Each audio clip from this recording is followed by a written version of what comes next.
Le sang gouttait encore de ses lèvres fendues quand Samuel frappa à la porte de Lucas. Les poings serrés contre la pluie qui fouettait la nuit parisienne. « Ouvre-moi. »« Putain. »« C'est moi, » hurla-t-il. La voix brisée par un sanglot qu'il n'avait pas prévu. Comme si les mots qu'il avait eus pendant des années venaient enfin d'exploser en lui, déchirant tout sur leur passage. Derrière la porte. Un silence assourdissant. Puis le verrou tourna lentement, révélant le visage pâle de Lucas. Ses yeux verts écarquillés par une peur qu'il ne pouvait masquer. « Samuel. Qu'est-ce que tu as fait ?» La Seine coulait paresseuse sous le pont des Arts. Ses eaux sombres reflétant les lumières tremblantes des réverbères. Comme si la rivière elle-même retenait son souffle en attendant la confession qui allait tout changer.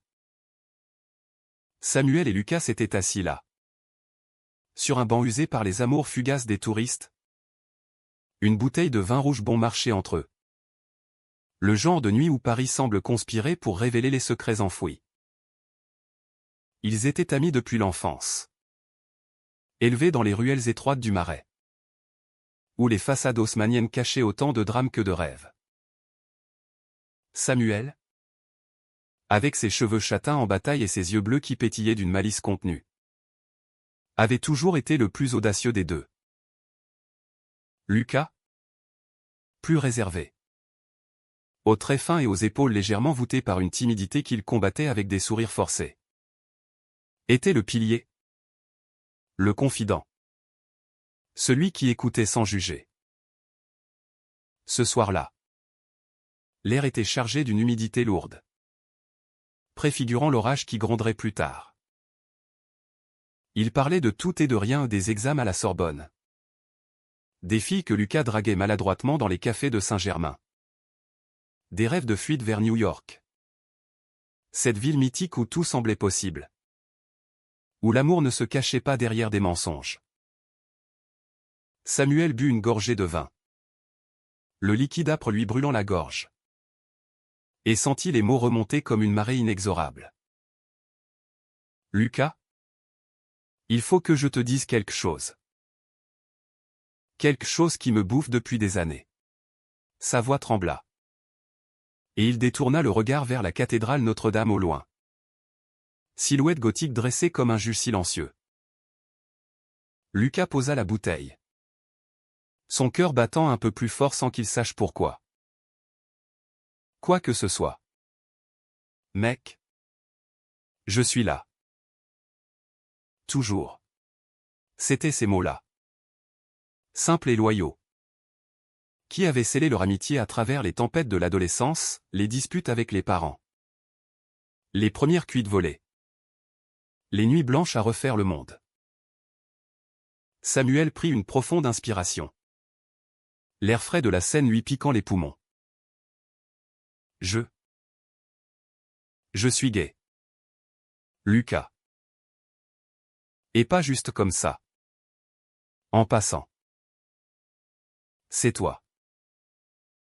C'est toi que j'aime. Depuis toujours.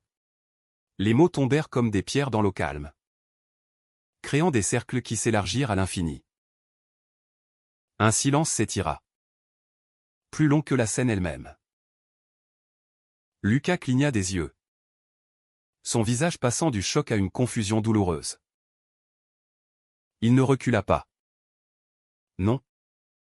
Mais ses mains se crispèrent sur le banc, les jointures blanchies. Samuel. Merde. Pourquoi maintenant? Pourquoi moi? Sa voix était un murmure, chargé d'une tendresse qu'il ne comprenait pas encore, mêlé à une peur viscérale de ce que cela impliquait. Samuel sentit son cœur se serrer, attendant le rejet, la pitié, ou pire, l'indifférence. Mais Lucas se pencha, posa une main hésitante sur son épaule. Je ne sais pas quoi dire. Mais je ne te lâche pas. Jamais. Ils restèrent là jusqu'à ce que la pluie commence à tomber, fine et insistante, les forçant à se réfugier sous l'auvent d'un bouquiniste fermé. Là, dans l'ombre des vieux volumes jaunis, Lucas murmura, on garde ça entre nous. D'accord? Juste toi et moi. Le temps de digérer. Samuel hocha la tête. Un sourire fragile aux lèvres. Ignorant que ce secret, confié dans l'intimité d'une nuit pluvieuse, était déjà une graine de trahison plantée dans le sol fertile de la peur humaine. Les jours suivants furent un tourbillon d'émotions contenues. À la Sorbonne. Entre les cours de littérature et les débats enflammés sur Proust et son à la recherche du temps perdu, ironie du sort, pensa Samuel. Ils évitaient les regards trop directs. Mais leur conversation prenait une teinte nouvelle, chargée d'électricité. Lucas, qui avait toujours été hétéro assumé, se surprenait à observer Samuel différemment, la courbe de son cou quand il riait, la façon dont ses doigts fins feuilletaient les pages d'un livre. Était-ce de la curiosité? De la pitié? Ou quelque chose de plus profond qu'il refusait d'admettre?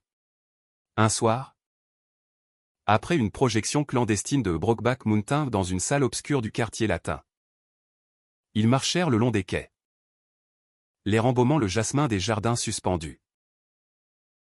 C'était dur. Hein, dit Lucas. La voix rauque.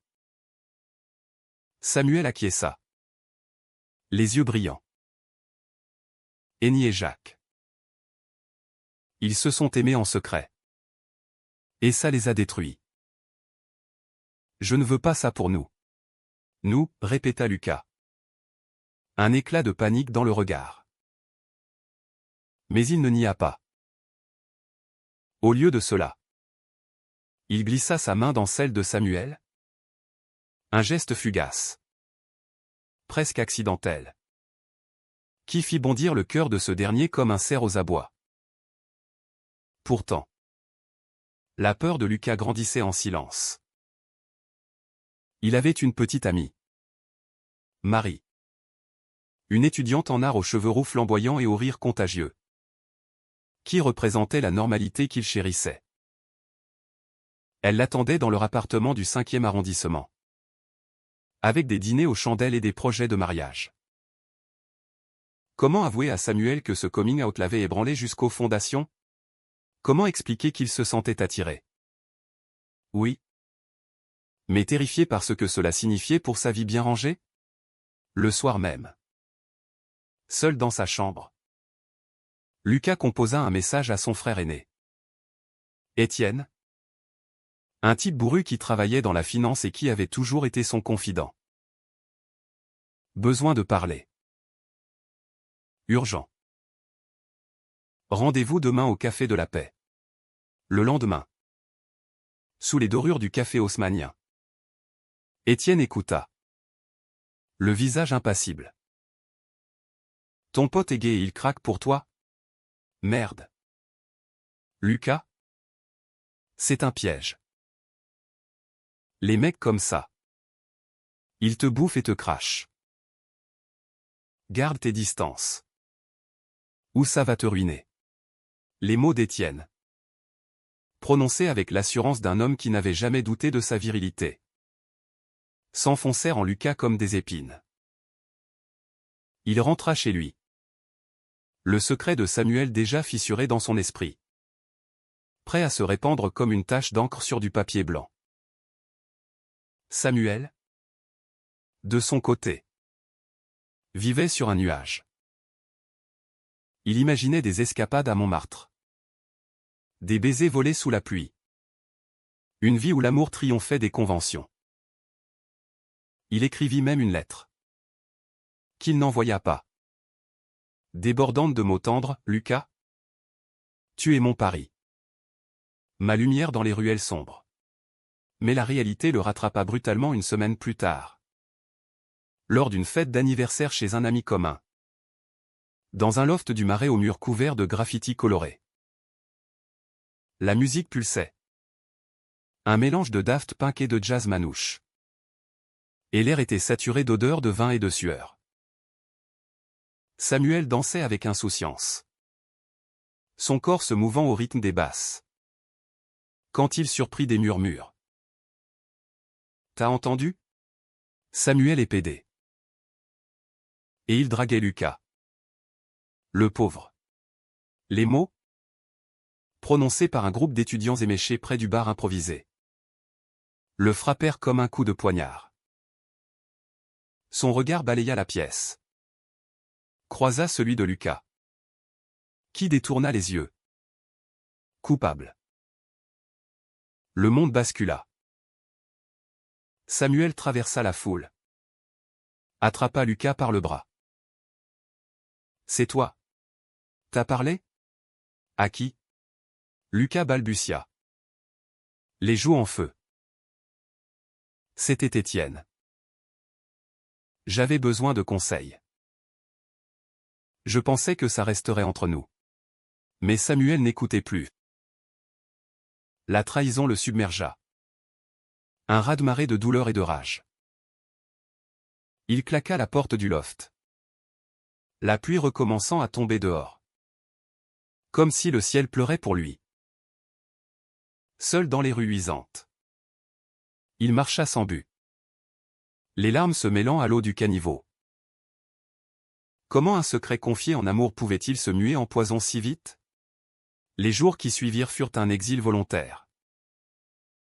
Samuel s'enferma dans son petit studio du quartier latin, entouré de piles de livres Camus et son étranger qui résonnait trop avec sa solitude. Jidait ses confessions ambiguës qui le narguaient. Il ignora les appels de Lucas, effaça les messages suppliants, « Pardon ? S'il te plaît ? Appelle-moi. » C'était une erreur. Une erreur ? C'était une lame qui avait tranché net le fil de leur amitié, laissant des saignements internes que seul le temps pourrait peut-être cautériser. Paris. Cette ville des amours éternels. Lui semblait soudain hostile, les couples enlacés sur les terrasses des cafés le narguaient. Les affiches de films romantiques aux arrêts de bus moquaient sa vulnérabilité. Lucas, lui, sombra dans un tourment qu'il n'avait pas anticipé. Marie remarqua son humeur sombre. Ses silences prolongés pendant leur dîner. « Qu'est-ce qui t'arrive ? Chérie ? Tu es ailleurs. » Il esquiva, prétextant le stress des examens. Mais la culpabilité le rongeait. Étienne, inconscient du mal qu'il avait semé, lui tapa sur l'épaule lors d'un appel, « T'as bien fait de me dire. Mieux vaut savoir à quoi s'en tenir avec ces types. » Ces types. Le mot blessait Lucas plus qu'il ne l'admettait. Car il savait, au fond de lui, que Samuel n'était pas un type, il était son miroir. Son complément. L'homme qui avait osé dire ce qu'il osait à peine penser. Une nuit. Incapable de dormir, Lucas se rendit au pont des Arts, là où tout avait basculé. La lune se reflétait sur l'eau. Un éclat argenté qui rappelait les cadenas d'amour accrochés jadis aux grilles avant que la ville ne les interdise. Symbole d'une modernité qui refusait les chaînes du passé. Il s'assit sur le banc mouillé. Alluma une cigarette à habitude qu'il avait prise pour se calmer les nerfs. Et laissa les souvenirs l'envahir. Samuel riant à gorge déployée lors de leur premier voyage à la campagne. Les vendanges dans les vignes de Bordeaux où ils avaient dansé nus sous les étoiles. Ivres de liberté juvénile. Étaient-ce de l'amour fraternel ? Ou quelque chose de plus primal ? Qu'il avait refoulé par peur du scandale familial ? Le lendemain, il prit une décision impulsive, il annula un rendez-vous avec Marie pour se rendre à la Sorbonne, guettant Samuel à la sortie de son cours de philosophie. Quand il le vit enfin, silhouette solitaire traversant la cour pavée, le cœur de Lucas se serra. Samuel. Attends. Samuel s'arrêta, le visage durci par la fatigue et la trahison. Quoi? Lucas? Tu viens finir le boulot? Me dire que je suis une aberration? Les mots étaient acides. Mais sa voix tremblait, trahissant la douleur sous la colère. Ils se retrouvèrent dans un café étroit de la rue de la Huchette. L'air rempli de l'odeur de croissants frais et de café serré. Lucas parla le premier. Les mots se bousculant comme une confession au confessionnal. Je suis désolé. Vraiment. J'ai paniqué. Étienne. Il a déformé tout. Et j'ai laissé faire parce que j'avais peur. Peur de moi. De ce que ça réveille en moi. Samuel leva les yeux. Surpris. De toi? Qu'est-ce que tu veux dire? Lucas hésita. Puis plongea, depuis ton aveu. Je n'arrête pas de penser à toi. Pas comme un ami. Comme. Plus. Mes maris. Ma famille. Paris entier où tout me hurle de reculer. Le silence qui suivit fut électrique. Chargé de possibilités. Samuel tendit la main par-dessus la table. Effleura les doigts de Lucas. L'amour n'est pas une cage. Lucas. C'est une porte. Ouvre-la. Ou reste enfermé pour toujours. Ce soir-là. Ils marchèrent ensemble le long de la rive gauche. La nuit tombant comme un voile complice. Sous un porche sombre. Près du jardin des plantes. Leurs lèvres se frôlèrent pour la première fois à un baiser timide. Hésitant. Mais chargé d'une urgence longtemps réprimée. Les étoiles semblaient scintiller plus fort au-dessus des platanes centenaires. Et pour un instant. Le monde s'effaça. Mais les ombres du passé ne se dissipent pas si facilement. Marie. Sentant le vent tourner. Confronta Lucas 2 jours plus tard dans leur appartement. C'est lui. N'est-ce pas? Samuel. Je l'ai vu dans tes yeux. Cette distance. Lucas? Pris au dépourvu. Avoua tout dans un flot de larmes. Je l'aime? Marie. Ou du moins. Je crois que oui. Pardon. Elle partit en claquant la porte. Les yeux rougis. Laissant derrière elle un vide que Lucas combla en courant chez Samuel. Leur romance naissante fut un feu follet, des nuits volées dans les combles du Marais. Des promenades main dans la main dans les allées secrètes du Luxembourg. Où les statues de marbre semblaient veiller sur leurs secrets. Samuel, rayonnant, composa des poèmes inspirés de Rimbaud. Des vers crus et passionnés qu'il chuchotait à l'oreille de Lucas au petit matin. Ton corps est ma carte de France. Chaque courbe un département à conquérir. Lucas riait. Mais intérieurement, la peur persistait. Et si Étienne parlait? Et si le monde les jugeait? Le conflit éclata lors d'une soirée familiale chez les parents de Lucas. Dans leur maison bourgeoise de Neuilly-sur-Seine. Étienne était là. Avec sa femme et ses airs supérieurs. Et quand il croisa le regard complice entre Lucas et Samuel invités comme amis. Il ne put se taire. Alors? C'est vrai? T'es passé de l'autre côté. Frangin? À cause de lui? La table se figea. Les fourchettes suspendues. La mère de Lucas? Une femme élégante aux perles fines.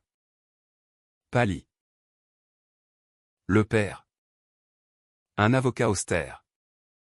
Posa son verre avec un claquement sec. Explique-toi. Lucas. Immédiatement. La dispute fut un ouragan, cris. Accusation. Larmes. Étienne cracha son venin, c'est une phase. Une faiblesse.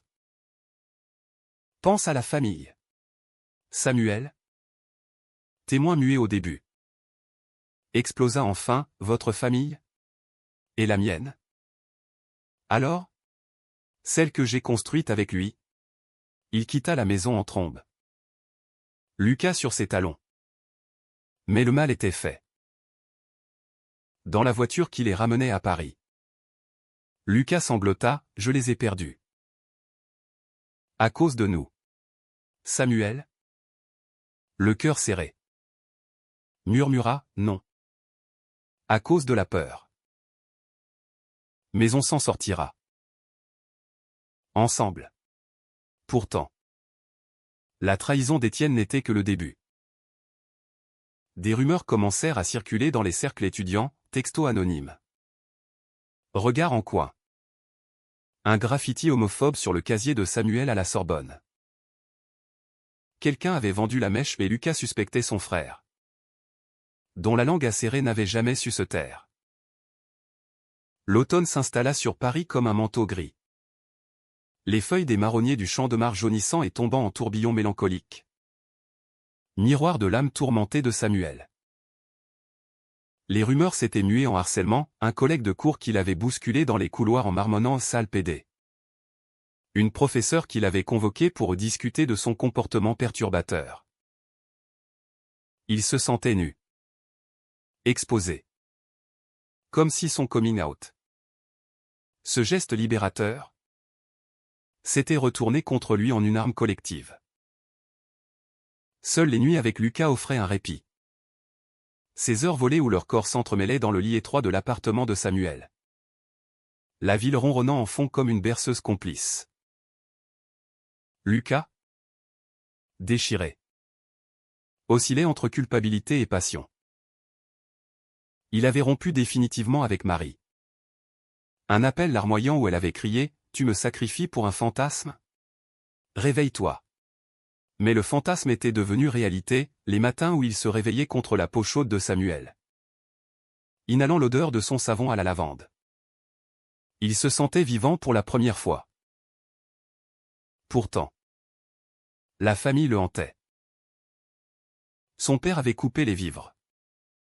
Un chèque mensuel transformé en silence radio. Étienne, par un message glacial, t'es plus mon frère.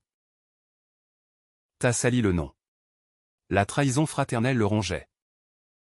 Un poison lent qui suintait dans leurs moments intimes. Un soir de novembre, alors que la pluie martelait les vitres comme des accusations. Ils se disputèrent pour la première fois. Samuel, rentrant d'une journée où un groupe d'étudiants l'avait hué à la sortie d'un amphithéâtre, explosa, c'est ton frère. Lucas. Il a tout balancé. Et toi? Tu fais quoi? Tu minimises. Lucas? Assis sur le bord du lit. La tête entre les mains. Murmura, je sais. J'ai essayé de lui parler. Mais il nie. Il dit que c'est pour mon bien. Pour me sauver au point. Samuel ricana. Amer. Te sauver? De l'amour? De moi? Va te faire foutre. Lucas. Si tu doutes encore. Pars. Maintenant. Le silence qui suivit fut un gouffre. Lucas se leva. Les yeux brillants de larmes. Et s'approcha. Je ne doute pas de toi. De nous. Mais de moi. Oui. J'ai grandi en croyant que l'amour était droit. Simple. Comme un boulevard haussmannien. Et toi? Tu m'as jeté dans les ruelles tordues du Marais. Belle mais imprévisible. Samuel, adouci par la vulnérabilité de ses mots, l'attira contre lui. Leur baiser fut salvateur. Un mélange de désespoir et de désir. Leurs corps se cherchant comme des âmes perdues. Cette nuit-là, ils firent l'amour avec une urgence nouvelle.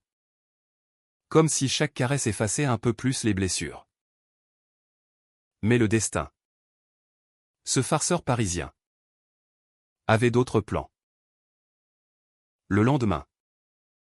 Un appel de la mère de Lucas, ton père a fait une crise cardiaque. Viens à l'hôpital. Vite. Lucas pâlit. Attrapa son manteau. Samuel insista pour l'accompagner. Mais Lucas refusa, pas encore. Laisse-moi gérer ça seul. À l'hôpital Cochin. Sous les néons blafards. Il trouva Étienne dans le couloir. Le visage ravagé. C'est le stress. À cause de toi. De ton choix. Les mots étaient un coup de couteau. Le père survécut. Mais le regard qu'il posa sur Lucas lors de sa visite fut glacial, revient à la raison. Fiston. Où tu perds tout. De retour à Paris. Lucas craqua. Il confia tout à Samuel. Assis sur leur banc du pont des Arts. Désormais un lieu chargé de promesses brisées et recousues. Je ne peux plus. Sam. Ma famille me tue à petit feu. Samuel. Le cœur en miettes. Répondit avec une tendresse infinie, l'amour vrai n'exige pas de choisir entre le cœur et le sang. Mais si tu pars. Je comprendrai. Je t'aime assez pour ça. Lucas pleura. Un torrent libérateur. Et pour la première fois. Il choisit, je reste. Avec toi. Contre vent et marée. Leur résolution fut mise à l'épreuve lors du bal de fin d'année à la Sorbonne. Un événement somptueux dans les salons lambrissés de la Sorbonne elle-même. Où les lustres de cristal scintillaient comme des étoiles captives. Samuel et Lucas y allèrent ensemble. Main dans la main. Défiant les murmures. Ils dansèrent un slow sur une valse de Chopin. Les corps pressés l'un contre l'autre. Ignorant les regards hostiles. Mais Étienne surgit. Ivre et furieux. Traîné par un ami commun. Espèce de traître. Tu déshonores tout le monde. Il attrapa Lucas par le col. Le propulsant contre un pilier. Samuel intervint. Poing serré. Lâche-le.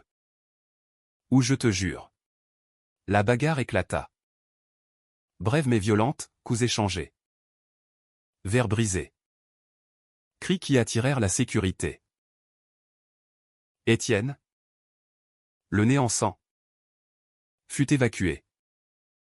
Hurlant des insultes homophobes qui résonnèrent dans les couloirs comme un écho du passé. Lucas, tremblant, serra Samuel contre lui, c'est fini. Plus de secrets. Plus de peur. Mais au fond, il savait que la trahison d'Étienne avait ouvert une plaie qui saignerait longtemps. Dans les semaines suivantes, ils se reconstruisirent.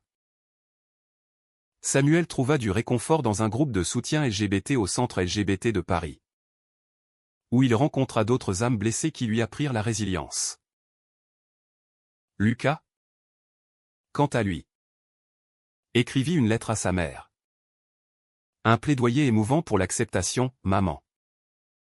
L'amour n'est pas une maladie. C'est une lumière. Laisse-moi briller. Elle répondit par un appel prudent. Un premier pas, je t'aime. Mon fils. Viens me voir. Seul. D'abord. Noël approchait. Et avec lui. Une trêve fragile. Ils décorèrent l'appartement de guirlandes lumineuses. Cuisinèrent un dîner aux chandelles avec du foie gras et du champagne. Toquant à la santé de leur amour naissant. Sous le sapin improvisé ou une branche de houx piquée dans un vase. Samuel offrit à Lucas un vieux carnet de poèmes de Verlaine. Annoté de ses propres mots, pour que tu saches que notre histoire est poésie. Pas tragédie. Lucas, ému, lui donna une bague simple. En argent ciselé, pas une promesse de mariage, pas encore. Juste un cercle. Comme notre amour, sans fin. Mais le destin frappa à nouveau. Plus sournoisement. Un matin de décembre, alors que la neige saupoudrait les toits de Montparnasse pour la première fois en année, Lucas reçut un appel anonyme, si tu ne romps pas avec lui. On publie tout. Photos. Messages. Ta famille. Tes amis ruinés. La voix était déformée. Mais Lucas reconnut l'accent, Étienne. La trahison ultime. Un chantage pour sauver son frère. Selon ses propres termes tordus. Le chantage d'Étienne s'abattit sur Lucas comme une tempête hivernale, glaçant tout espoir naissant. Il ne dormit pas cette nuit-là, arpentant l'appartement dans le noir. La bague de Samuel serrée dans son poing comme un talisman défaillant. Les preuves renvoyées par SMS des captures d'écran de leurs messages intimes. Volées sans doute de son téléphone lors d'une visite familiale. Et pire, une photo floue d'eux s'embrassant sur le balcon où était une arme nucléaire dans les mains de son frère. Pour ton bien, avait ajouté Étienne dans un message suivant. Froid comme un contrat notarié. Lucas se sentit piégé. Un pantin au fil tiré par le sang et la loyauté mal placée. Le lendemain, il confia tout à Samuel lors d'un déjeuner précipité au Procope. Le plus ancien café de Paris. Où Voltaire et Rousseau avaient jadis débattu de liberté ou ironie amère. Samuel écouta. Blême. Sa fourchette immobile au-dessus d'un plat de coq au vin qu'il n'avala pas. Ton frère. Il nous détruit. Pourquoi? Lucas baissa les yeux. La honte le submergeant. Il pense que je suis perdu. Que tu m'as corrompu. Mais je refuse de céder. On affronte ça ensemble. Pourtant. Sa voix chevrotait, trahissant le doute qui rongeait son courage. Ils décidèrent de contre-attaquer, une confrontation directe avec Étienne. Ils le retrouvèrent dans un bar discret de Pigalle. Lieu de rendez-vous fixé par SMS. Où l'air enfumé masquait à peine les néons roses des cabarets voisins. Étienne arriva seul. Le visage marqué par la gueule de bois et une arrogance feinte. Vous voilà. Les amoureux. Prêts à supplier. Samuel. Les poings serrés sous la table. Parla le premier. La voix ferme comme l'acier, rends-nous les preuves. Ou on va à la police. Chantage. C'est du pénal. Étienne ricana. Mais ses yeux trahissaient la peur. La police? Pour un frère qui veut te protéger. Lucas? Réfléchis, un scandale. Et c'est ta carrière en finance qui saute. Papa ne te regardera plus jamais pareil. La discussion dégénéra en cris étouffés. Les autres clients jetant des regards curieux. Lucas? Au bord des larmes. Implora Étienne. Arrête. Tu es mon sang. Mais Samuel est mon cœur. Choisis, nous. Ou cette haine qui te bouffe. Étienne hésita. Un éclat de regret traversant son regard. Puis il balança son téléphone sur la table. Effacez tout. Mais disparaît de ma vie. Il partit en trombe. Laissant derrière lui un vide béant. Une fraternité fracturée peut-être irrémédiablement. Soulagés mais épuisés. Samuel et Lucas rentrèrent chez eux à pied. Traversant le Sacré-Cœur sous une neige fine qui adoucissait les contours de la ville. Sur les marches blanches. Ils s'assirent. Enlacés. Regardant Paris s'étaler comme un tapis de lumière. On a gagné une bataille, murmura Samuel. Mais la guerre continue. Lucas hocha la tête, pressant un baiser sur sa tempe. Avec toi. Je suis prêt. Le nouvel an les trouva dans une fête underground au Moulin Rouge, où la canaille parisienne dansait au son de DJ électro. Libérés des convenances, ils trinquèrent au champagne pétillant, jurant de tourner la page. Mais le karma, ou peut-être la malchance, intervint sous la forme d'un accident en rentrant. Leur taxi glissa sur une plaque de verglas place de la Concorde, percutant un réverbère dans un crissement de métal. Samuel s'en sortit avec des égratignures. Mais Lucas, projeté contre la portière, se cassa le bras à fracture nette. Plâtre pour 6 semaines. À l'hôpital. Sous les lumières crues. Samuel veilla, tenant la main valide de Lucas. C'est un signe? Ou juste la vie qui nous teste? Lucas sourit faiblement. Sous morphine. Un test qu'on passe. Toujours. Ces mots devinrent leur mantra lors de la convalescence, des journées paresseuses dans l'appartement. Lucas dictant des mailles de travail pendant que Samuel lisait à voix haute des extraits de Le Petit Prince. Rappelant que l'essentiel est invisible pour les yeux. La mère de Lucas, touchée par un appel de Samuel, il a besoin de vous. Madame. Pas de jugement. Juste d'amour. Fit un pas inattendu, elle vint les voir. Un gâteau fait maison à la main. Les yeux humides. Je ne comprends pas tout. Mais je vois comment il te regarde. Lucas. C'est de l'amour. Vrai. Étienne. Absent. Envoya une carte postale laconique depuis un voyage d'affaires à Londres, désolé. Réfléchis. Pas d'excuse complète. Mais un germe de rédemption. Le printemps revint, fleurissant les tuileries de crocus violets. Et avec lui, une normalité fragile. Samuel décrocha un stage dans une galerie d'art du Marais, exposant ses propres esquisses aux portraits abstraits de Lucas. Corps entrelacé dans des tons sépia. Lucas, guéri, reprit le travail. Mais choisit un poste plus modeste. Loin des pressions familiales. Ils adoptèrent un chat errant. Un matou gris nommé Camus, qui ronronnait entre eux comme un pont vivant. Pourtant, le chaos trao couvait.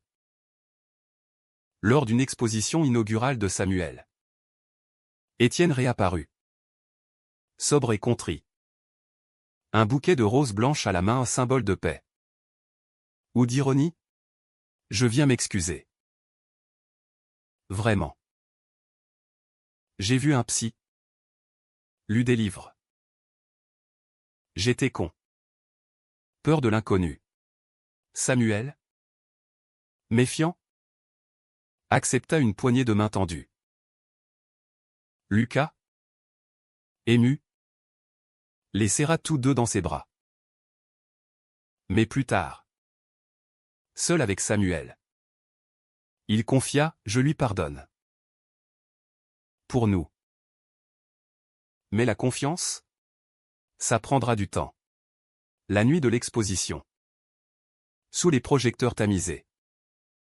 Samuel et Lucas dansèrent un tango improvisé au milieu d'étoiles, ignorant les applaudissements. C'était leur triomphe, de la trahison à la réconciliation. Un arc tendu comme un violon de rue. L'été enveloppa Paris d'une chaleur languide, transformant les boulevards en fourneaux où les Parisiens migraient vers les bords de Seine pour des pique-niques improvisés. Vin rosé et fromage frais en partage.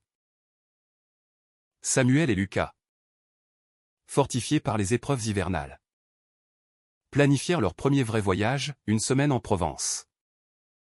Loin des ombres de la capitale.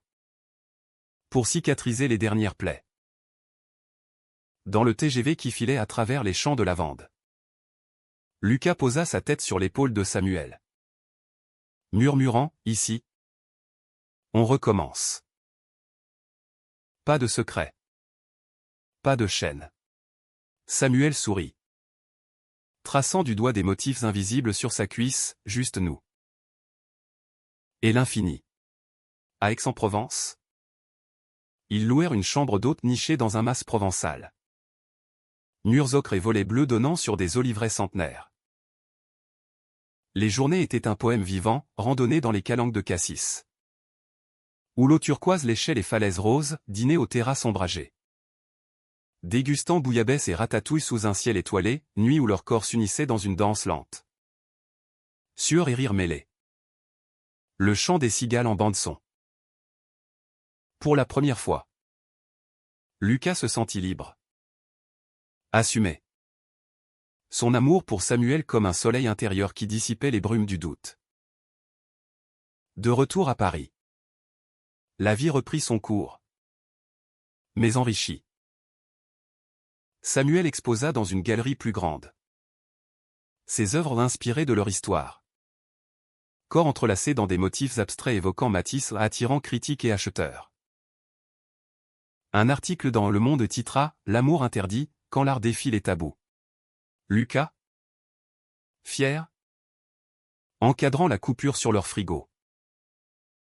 Étienne, lentement, se rapprocha, un dîner tendu mais honnête dans un bistrot de Belleville. Oui, la voix, j'avais peur pour toi. Pour l'image de la famille. Mais l'amour, vrai. Ça transcende ça. Des excuses complètes. Scellées par une étreinte maladroite. La mère de Lucas devint une alliée inattendue, elle invita Samuel à un thé dominical, posant des questions curieuses sur ses origines juives séfarades. Un héritage que Samuel chérissait comme un talisman contre l'oubli. Le père, plus lent à guérir, envoya un mail laconique, fier de ton courage. Fiston. Amène-le à la maison un jour. Pas parfait, mais humain, un pas vers l'acceptation. Pourtant, le dénouement ne fut pas sans ombre. Lors d'une manifestation pour les droits LGBT sur les Champs-Élysées, un contre-manifestant agressif reconnut Samuel des rumeurs passées et l'agressa verbalement. Puis physiquement, un coup de poing qui le fit saigner du nez. Lucas, enragé, le plaqua au sol. Hurlant, touche-le encore. Et je te jure. La police intervint. Mais l'incident raviva les traumatismes. À l'hôpital. Pansement frais. Samuel serra la main de Lucas, c'est pas fini. Le monde nous teste encore. Lucas? Les yeux farouches, mais on est plus fort. Ensemble. Le climax émotionnel survint un soir d'automne. Un an jour pour jour après le coming out fatidique. Sur le pont des Arts. Rénové et sans cadenas mais chargé de leur histoire. Lucas s'agenouilla sous un ciel crépusculaire. La scène miroitant comme un miroir d'argent. Samuel, tu m'as libéré de mes chaînes. Veux-tu m'épouser? Pas pour la loi ou pour nous. La bague. Un anneau d'or gravé éternel comme Paris. Scintilla. Samuel, larmes aux yeux, répondit, oui. 1000 fois oui. Leur baiser, sous les applaudissements de passants émus, fut un serment, contre la trahison. La peur. L'intolérance. La vie post-mariage ou une cérémonie intime à la mairie du 4e. Avec amis et famille réconciliés fut un équilibre humain. Imparfait mais profond. Étienne fut le témoin. Un rôle qu'il endossa avec une humilité nouvelle. Samuel et Lucas adoptèrent un enfant. Un garçon de 5 ans orphelin d'un accident. Prénommé Théo. Qui apporta rire et chaos dans leur appartement agrandi. Paris. Témoin indifférent. Continua son ballet éternel, amour naissante et finissante. Secret murmuré et révélé. Des années plus tard. Assis sur leur balcon avec vue sur les toits. Théo endormi à leurs pieds. Samuel murmura à Lucas, le secret est devenu notre force. Pas une malédiction. Lucas? Les cheveux grisonnants. Sourit, et le matin. Il brille encore plus. Leur amour. Forgé dans le feu de la trahison et de la rédemption. Était une humanité pure, fragile. Résiliente. Éternelle. Comme la ville lumière elle-même.